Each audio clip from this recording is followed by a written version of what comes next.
नमस्कार दोस्तों, स्वागत है आपका आज की इस वीडियो में। आज मैं आपको बताने वाला हूं माइक्रोसॉफ्ट वर्ड का होम टैब के सभी विकल्प। माइक्रोसॉफ्ट वर्ड के होम टैब के सभी विकल्प। सबसे पहले मैं यहां पर माइक्रोसॉफ्ट वर्ड ओपन कर लेता हूं।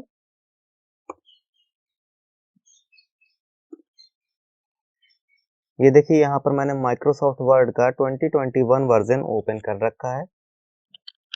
आपके कंप्यूटर में कोई और वर्जन भी हो तो भी ऑप्शंस लगभग सेम ही होंगे सभी के। तो सबसे पहले मैं यहाँ पर कुछ कंटेंट टाइप कर लेता हूँ।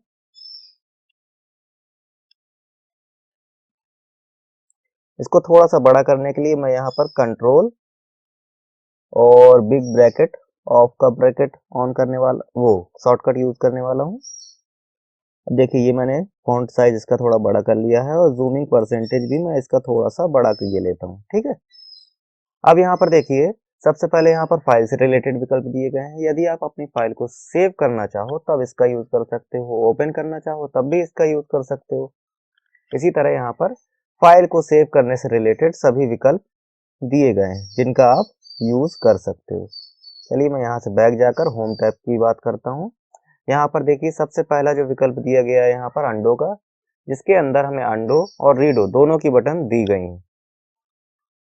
तो यहाँ पर देखिए, सबसे पहले हम किसी डाटा को डिलीट करते हैं, जैसे, या फिर एक नया डाटा लिख लेते हैं।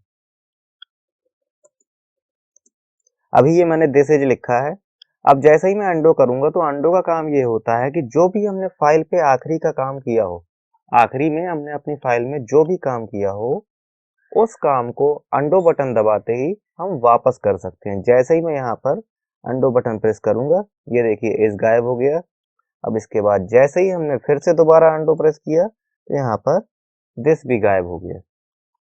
इस तरह से हम अंडो बटन का यूज करके अपनी फाइल में आखिरी में किए गए काम को निरस्त कर सकते हैं, यानी कि उसको खत्म कर सकते हैं और वापस पुरानी फाइल पा सकते हैं। इसका यूज हम मेनली तब करेंगे जब हमसे फाइल बनाते समय कोई गलती हो जाए और उस गलती को हम तुरंत वापस रिवर्ट करना चाहें तब। अब सपोज अंडो अंडो हम करते गए और अंडो बटन दबाते दबाते हमसे कोई ऐसी फाइल भी चली गई, कोई ऐसा टेक्स्ट या कोई ऐसा डाटा भी चला गया जो हम नहीं भेजना चाहते थे, जिसे हम गायब नहीं करना चाहते थे या जिसे हम अंडो नहीं करना चाहते थे। उसके लिए हम यहाँ पर एक रीडो बटन का भी यूज किया गया है। इस पर हम जैसे ही क्लिक करते हैं तो अंडो किया हुआ जितना भी डाटा होगा, जो अभी आखिरी में अंडो हुआ है, उसको ये एक एक करके वापस लाना चालू कर देगा। ठीक। अंडो और रीडो आपको समझ में आ गए होंगे। अब इसके बाद देखिए, यहाँ क्लिपबोर्ड पे चलते हैं। यहाँ पर कट, कॉपी, पेस्ट और फॉर्मेट पेंटर नाम का एक विकल्प दिया गया है। चलिए, इसका यूज करते हैं। कट का मेनली यूज ये होता है कि जब हम किसी टेक्स्ट को या किसी ऑब्जेक्ट को एक स्थान से उठाकर दूसरे स्थान पर लाना चाहें, सपोज जैसे मैं यहाँ पर ये वीडियो को यहाँ से उठाकर इस जगह पर रखना चाहता हूँ, तब मुझे यहाँ पर कट का यूज करना होगा। जैसे मैंने इतना हिस्सा यह सिलेक्ट किया, सिलेक्ट करने के बाद इसको यहाँ से कट कर दिया। कट करने के बाद अब वो हिस्सा मुझे यहाँ लास्ट में रखना है, तो मैंने यहाँ पर क्लिक किया। क्लिक करने के बाद देखिए, यहाँ पर कर्सर ब्लिंक करने लगा है। अब मैं यहाँ पर पेस्ट बटन का यूज करके उस टेक्स्ट को पेस्ट कर सकता हूँ जिसे मैंने अभी अभी कट किया हुआ था। सेम यही प्रोसेस हमारा कॉपी करके पेस्ट करने में भी होगा, लेकिन अंतर वहां पर इतना होगा कि कॉपी किया गया टेक्स्ट अपनी ओरिजिनल लोकेशन पे तो रहेगा ही, साथ में उस लोकेशन पर भी पहुंच जाएगा जहां पर हमने उसे पेस्ट किया होगा। जैसे अभी मैं टू मैक वाली इस लाइन को यहां से कॉपी करने के लिए मैंने यहाँ पर कॉपी बटन दबाई और इस जगह पर उसको पेस्ट करना चाहता हूँ, तो मैंने यहीं पर आकर पेस्ट बटन दबाई। तो ये देखिए, यहाँ वाला सिलेक्ट किया हुआ टेक्स्ट यहाँ पर भी अब आ चुका है। इस तरह से कट, कॉपी, पेस्ट का हम यूज कर सकते हैं। अब देखते हैं फॉर्मेट पेंटर। फॉर्मेट पेंटर का यूज हम तब करते हैं जब हमें किसी टेक्स्ट को कॉपी नहीं करना, केवल और केवल उसके फॉर्मेट को कॉपी करना है। तो पहले यहाँ पर हम किसी टेक्स्ट का फॉर्मेट थोड़ा सा चेंज किए लेते हैं। तो हमने इस पर क्लिक किया, इसका फॉन्ट कलर कर दिया रेड और फॉन्ट का साइज कर दिया 18। ओके। अब मुझे पता नहीं है कि इस वाले फॉर्मेट इस वाले टेक्स्ट पे, डॉक्यूमेंट नाम के इस टेक्स्ट में हमने कौन कौन सी फॉर्मेटिंग लगाई हुई है, लेकिन हम बिल्कुल यही डिजाइन किसी और टेक्स्ट में चाहते हैं। किसी और टेक्स्ट में मान लेते हैं हम, ये बेस्ट फिट वाले टेक्स्ट में हम बिल्कुल यही फॉर्मेट चाहते हैं। तो उसके लिए हम क्या करेंगे, अपने डॉक्यूमेंट को सिलेक्ट किया, सिलेक्ट करने के बाद मतलब जिसका फॉर्मेट हमें कॉपी करना है उसको सिलेक्ट किया, इसके बाद फॉर्मेट पेंटर पे क्लिक किया। क्लिक करते ही इसने इस टेक्स्ट का फॉर्मेट को पेंट कर लिया, अपने अंदर कॉपी कर लिया। अब जैसे ही हम अपने उस टेक्स्ट पर इसको पेस्ट करेंगे, जहां हम इस फॉर्मेट को रखना चाहते थे वहां पर ये फॉर्मेट तुरंत ही पेस्ट हो जाएगा। तो इस तरह से हम फॉर्मेट पेंटर का भी यूज कर सकते हैं। अब इसी के बगल में अब ये फॉन्ट नाम के कई सारे विकल्प हैं फॉन्ट से रिलेटेड। तो अब हम यहाँ पर देख लेते हैं, यहाँ से हम आप अपने फॉन्ट को चेंज कर सकते हो। जितने भी फॉन्ट आपके कंप्यूटर पे लोडेड होंगे वो यहाँ आपको शो होंगे, आप यहाँ से अपना फॉन्ट चेंज कर सकते हो। इसके बाद यहाँ पर फॉन्ट का साइज चेंज कर सकते हो। यहाँ पर फॉन्ट का साइज चेंज करने के लिए बटन्स भी दिए गए हैं, आप यहाँ से भी कर सकते हो और यहाँ से फॉन्ट का साइज डिक्रीज भी कर सकते हो। इसके लिए आपको टेक्स्ट को सिलेक्ट करना होगा और सिलेक्ट करने के बाद यहाँ पर फॉन्ट का साइज बढ़ा सकते हो या घटा सकते हो। ठीक, इसका शॉर्टकट की भी यहाँ पर आ रहा है, आप चाहो तो यहाँ से शॉर्टकट कीज भी नोट कर सकते हो। अब इसके बाद यहाँ पर देखिए अगला जो विकल्प आया है वो यहाँ पर केस का है, sentence case, lower case, upper case. तो सेंटेंस केस में देखिए क्या होगा, एक सेंटेंस का जो पहला लेटर होगा वो कैपिटल हो जाएगा बस। यानी कि ये वाला सेंटेंस आप देखिए यहाँ से लेकर यहाँ तक, यहाँ फुल स्टॉप लग गया यानी कि एक सेंटेंस खत्म हुआ। इसका जो पहला लेटर है वो कैपिटल है, इसका मतलब कि इस समय यहाँ पर सेंटेंस केस ही लगा हुआ है। ओके, तो अब अगर मैं इसको पूरा सिलेक्ट करूं और सिलेक्ट करने के बाद यहाँ पर आकर सेंटेंस केस अप्लाई कर दूंगा तो हर सेंटेंस का केवल पहला लेटर ही कैपिटल हो जाएगा। जैसे आप यहाँ इसी वाले वाक्य में, इसी वाले पैराग्राफ में अगर दूसरे सेंटेंस पर देखें तो यहाँ पर ऑनलाइन और वीडियो ये उसी सेंटेंस का हिस्सा है, लेकिन ये सेंटेंस के बीच में है, फिर भी इसका पहला लेटर कैपिटल है। तो अब देखिएगा जैसे ही मैं सेंटेंस केस यहाँ अप्लाई करूंगा तो ये भी स्मॉल हो जाएगा, केवल सेंटेंस का जो पहला लेटर होगा वही बस कैपिटल बना रहेगा।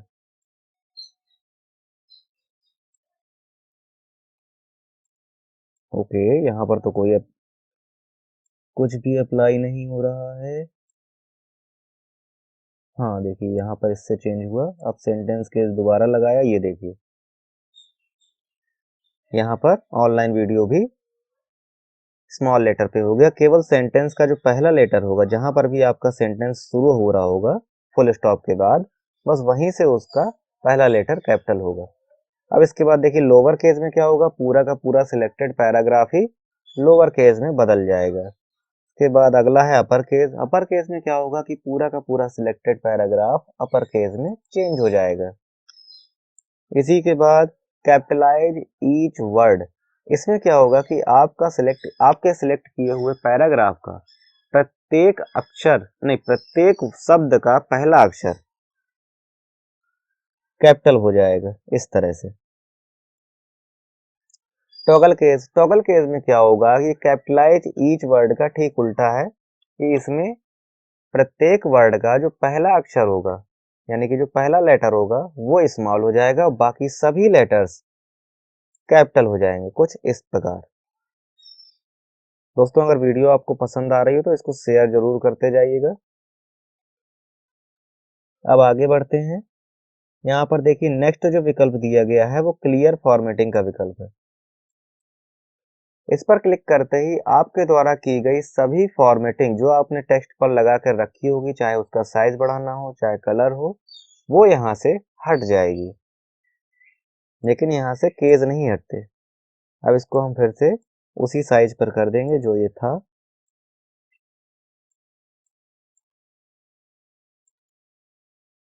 अब देखिए नेक्स्ट आया है बोल्ड। अगर आप किसी वर्ड को थोड़ा सा बोल्ड करना चाहते हो, थोड़ा सा डार्क करके दिखाना चाहते हो अपने इस टेक्स्ट में, तो आप यहाँ से उसको बोल्ड कर सकते हो। इसी के ठीक बगल में अंडरलाइन की बटन है, यहाँ से आप उसे अंडरलाइन भी कर सकते, वो इटैलिक भी कर सकते हो। यहाँ पर ये इटैलिक की बटन है, यहाँ से आप इटैलिक भी कर सकते हो। इसी के बिल्कुल बगल पे यहाँ पर अंडरलाइन की भी बटन दी गई है। यहाँ से आप अपने टेक्स्ट को, सिलेक्टेड टेक्स्ट को अंडरलाइन कर सकते हो। अब इनमें से अगर कोई भी सेटिंग आपको हटानी है, सपोज ये मैंने अंडरलाइन लगाया है, तो अंडरलाइन मुझे अगर हटाना है तो मैं वापस यहीं पर क्लिक करके अंडरलाइन हटा भी सकता हूँ। उसी तरह इटैलिक को भी अगर हटाना है तो यहीं पर वापस क्लिक करके इसको हटा भी सकता हूँ। अंडरलाइन के बगल में देखिए यहाँ पर कुछ अंडरलाइन को कंट्रोल करने से रिलेटेड बटन्स दिए गए हैं, जिनको आप यहाँ से कंट्रोल कर सकते हो। सपोज मुझे ये डबल लाइन लगानी है तो मैं इस तरह से डबल लाइन भी अप्लाई कर सकता हूँ। कलर भी चेंज करना है तो मैं यहाँ से इसका कलर भी चेंज कर सकता हूँ। अब इसके ठीक बाद में देखिए यहाँ पर एक स्ट्राइक थ्रो नाम का एक विकल्प है। इसका यूज इतना होता है कि आप यहाँ पर सिलेक्ट किए हुए टेक्स्ट को बीच से काट सकते हो एक लाइन द्वारा। जैसे मुझे डॉक्यूमेंट शब्द को यहाँ पर कटा हुआ दर्शाना है अगर, तो मैं इसका यूज कर सकता हूँ। जैसे स्ट्राइक थ्रो पे मैंने क्लिक किया, ये देखिए डॉक्यूमेंट शब्द हमारा बीच से कट गया। इसी के ठीक बगल में सब स्क्रिप्ट और सुपर स्क्रिप्ट नाम के दो बटन दिए गए, एक ये और एक ये। इसका यूज करते हैं हम घात लगाने में, या फिर जब हम मैथमेटिकल वर्क कर रहे होते हैं, मैथमेटिक्स के पेपर तैयार कर रहे होते हैं, तो वहां पर हमें स्क्वायर रूट वगैरह वगैरह लगाने पड़ते हैं, घात लगानी पड़ती है, क्यूब लगाने पड़ते हैं, तो वहां पर आप इसका यूज कर सकते हो। साइंस में, साइंस के कई सारे फॉर्मूले होते हैं जिनको आप सब स्क्रिप्ट का यूज करके अप्लाई कर सकते हो। नॉर्मली अगर मुझे 10th लिखना होता है और स्पेस दबाता हूँ, तो ये देखिए 10th का जो TH है ये यहाँ पर सुपर स्क्रिप्ट में लग चुका है। अब इसी तरह मुझे अगर H2SO4 लिखना है, H2SO4, अब इसमें केवल O और 4 को मुझे इसके बेस पे लगाना है, यानी कि थोड़ा सा नीचे की तरफ करना है। तो जैसे ही मैं इस पर दो को सिलेक्ट करके सब स्क्रिप्ट पर क्लिक करूंगा, तो देखिए यहाँ पर दो नीचे की साइड चला गया। इसी तरह 4 पे भी मुझे करना होगा, तो कुछ इस तरह से मैं H2SO4 यहाँ पर लिख सकता हूँ। अब अगर मुझे यहाँ पर 25 स्क्वायर लिखना होता, तो मैं यहाँ पर अब 2 को सिलेक्ट करूंगा और यहाँ पर सुपर स्क्रिप्ट का यूज करके इसको स्क्वायर पर लगा सकता हूँ। कुछ इस तरह से आप इन दोनों का यूज कर पाओगे। ये यहाँ पर एक नया विकल्प है, पुराने वर्जन में नहीं था ये। 2007 वाला अगर कोई अभी भी यूज कर रहा होगा तो उसके सिस्टम पे या उसके MS वर्ड की होम टैब पे ये ऑप्शन नहीं शो करेगा।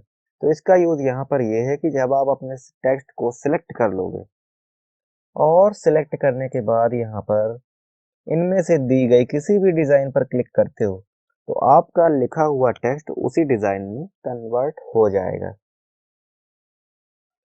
इसी के ठीक बगल में यहाँ पर टेक्स्ट को हाईलाइट करने के लिए हाइलाइटर्स भी दिए गए हैं, जिनका यूज करके आप अपने टेक्स्ट को और भी ज्यादा अट्रैक्टिव बना सकते हो।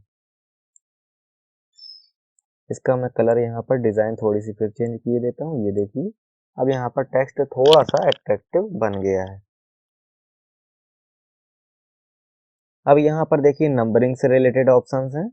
यहाँ पर आप नंबरिंग का यूज कर सकते हो। यहाँ पर 1 2 3 नंबरिंग के ऑप्शंस हैं और यहाँ पर ये 4 अलाइनमेंट भी हैं। तो सबसे पहले हम यहाँ पर नंबरिंग को देख लेते हैं। नंबरिंग के लिए हमें यहाँ पर क्लिक करना है और जैसे आप चाहते हो कि आप एक नंबरिंग लिस्ट क्रिएट करो जिसमें नंबर्स हों या फिर बुलेट्स हों। बुलेट्स मतलब डॉट डॉट हो, इस टाइप के कुछ। तो अगर आप ऐसी डिजाइन पर चाहते हो कि आपकी लिस्ट इस टाइप के डिजाइन पर क्रिएट हो, तो आपको इस पर सिलेक्ट कर देना है। सिलेक्ट करने के बाद वो आप जो भी टाइप के मेन्यू आप क्रिएट करना चाहो या लिस्ट आप क्रिएट करना चाहो कर सकते हो। जैसे मैंने लिखा यहाँ पर होम, होम के बाद इंसर्ट। इस तरह से जब जब आप एंटर दबाते जाओगे यहाँ पर नेक्स्ट डॉट अपने आप आता जाएगा। बिल्कुल इसी तरह यहाँ पर नंबरिंग वाला भी काम करता है। इनमें से आप कोई भी नंबरिंग यूज कर सकते हो और उसी नंबरिंग के आधार पर आपका टेक्स्ट टाइप होना चालू हो जाएगा। जैसे ही एंटर दबाओगे अगला नंबर उसी के आधार पर ऑटोमेटिक आता रहेगा। इसी तरह यहाँ पर आप देखिए यहाँ पर कुछ यहाँ पर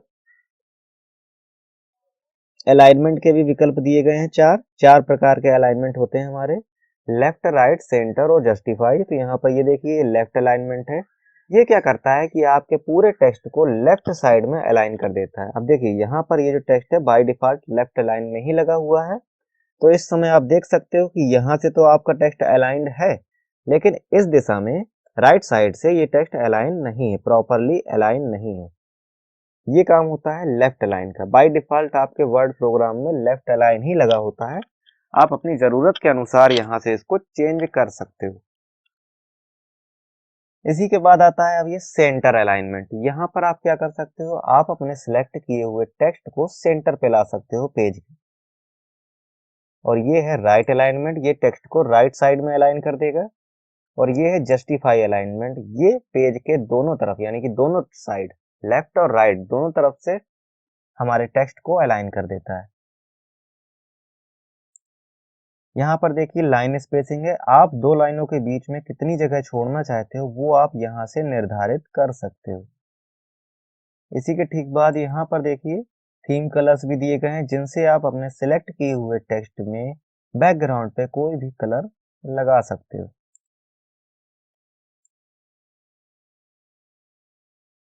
इसी के बाद यहाँ पर देखिए कुछ बॉक्सेस भी दिए गए हैं, जिनका प्रयोग आप अपने टेक्स्ट में चारों तरफ बॉर्डर बनाने में कर सकते हो या किसी एक साइड बॉर्डर बनाने में भी कर सकते हो। जैसे मुझे इस टेक्स्ट के अगर राइट साइड बॉर्डर चाहिए तो मैं यहाँ पर ले आऊंगा, ये देखिए राइट साइड पर एक बॉर्डर आने लगा। जैसे मैं यहाँ क्लिक कर दूंगा तो ये यहाँ पर राइट साइड में एक बॉर्डर अप्लाई हो गया हमारे टेक्स्ट के।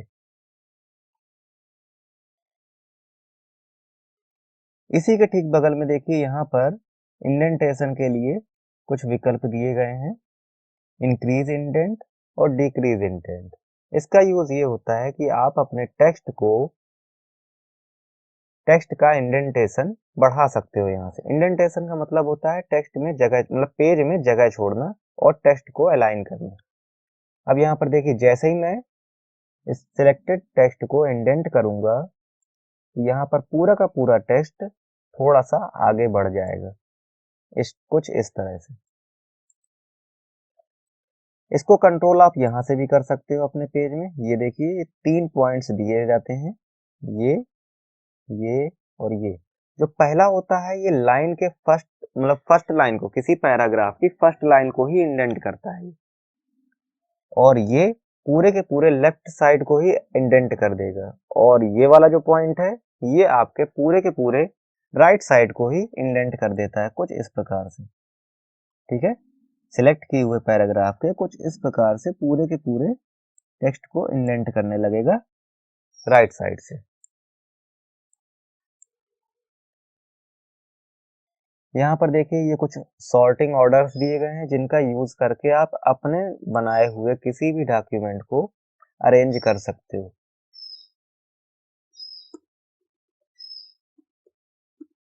यहाँ पर मैंने कुछ नंबर्स लिखे हुए हैं, अब मैं इनको सॉर्ट करना चाहता हूँ। यहाँ पर मैंने क्लिक किया, क्लिक करने के बाद सॉर्ट पे गया, सॉर्ट पे जाने के बाद यहाँ पर मैंने असेंडिंग ऑर्डर पे लगा लिया है और इसके बाद कर लिया ओके।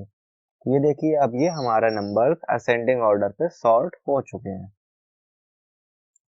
इसी के ठीक बाद देखिए यहाँ पर एक पैराग्राफ को शो और हाइड करने से रिलेटेड एक टूल्स दिया गया है, जिस पर आप जैसे ही क्लिक करोगे तो आपके डॉक्यूमेंट में जहां जहां पैराग्राफ है, मतलब जहां जहां आपने इंटर बटन दबाकर लाइन चेंज की हुई है, वहां वहां पर इस तरह का एक सिंबल बनकर आ जाएगा।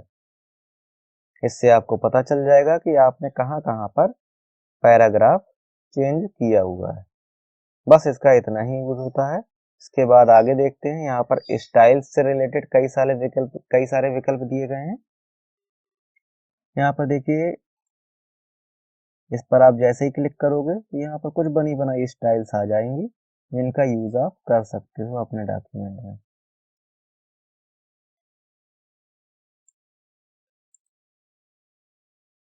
इस टाइप से आप इनका यूज कर सकते हो अपने डॉक्यूमेंट में। मैं इसको वापस पुराने जैसा किए दे रहा हूँ, आप चाहो लेकिन तो इसका यूज कर सकते हो। नेक्स्ट है देखिए फाइंड। फाइंड का यूज आप तब करते हो जब आप अपने डॉक्यूमेंट में किसी स्पेसिफाइड वर्ड को ढूंढना चाहते हो कि वो वर्ड उस डॉक्यूमेंट में कहाँ कहाँ लिखा हुआ है। मैंने यहाँ फाइंड पर क्लिक किया और यहाँ पर देखिए एक नेविगेशन पैनल आ गया। इसका यूज करके मैं सर्च कर सकता हूँ। आपके में अगर पुराना वर्ड पड़ा होगा तो उसमें हो सकता है एक पॉपअप डायलॉग बॉक्स भी आ सकता है जिसपे आपको इस तरह से फाइंड करना होगा। तो मैं यहाँ पर एक वर्ड लिख के देता हूँ कैन। अब मैं कैन वर्ड को यहाँ ढूंढना चाहता हूँ। तो अब देखिए कैन जहां जहां होगा वहां वहां इस तरह से ये हाईलाइट होकर मेरे सामने आ गया। ये देखिए पहला कैन यहाँ, दूसरा यहाँ और तीसरा यहाँ। पूरे डॉक्यूमेंट में केवल 3 जगह ही कैन लिखा हुआ था, वो मुझे यहाँ अब दिख रहा है।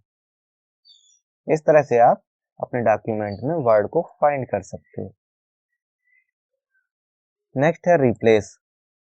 रिप्लेस का यूज करके आप किसी एक पार्टिकुलर वर्ड को किसी दूसरे पार्टिकुलर वर्ड से चेंज कर सकते हो, पूरे डॉक्यूमेंट में भी और एक एक करके भी।